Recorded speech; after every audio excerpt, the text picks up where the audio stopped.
Welcome to the Genius Factory. Enjoy the video.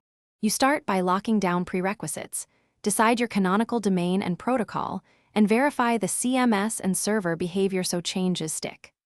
Once done, scan a representative set of pages for existing rel equals, canonical tags, and conflicting redirects. Make a short inventory of patterns. Make sure to export a sitemap and check robots for blocked URLs, because you will need those to validate fixes. This immediate groundwork prevents wasted edits and ensures the first actionable steps succeed. Now implement the tags consistently.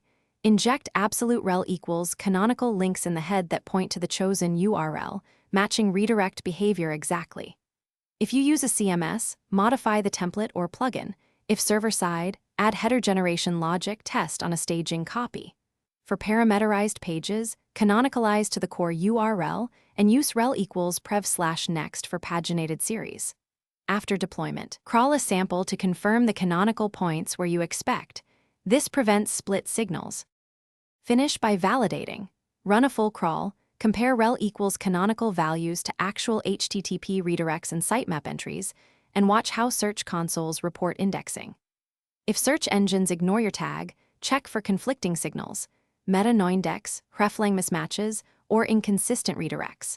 If things go wrong, prioritize server-side 301 redirects to the canonical URL and clear CDN and site caches. Then recrawl.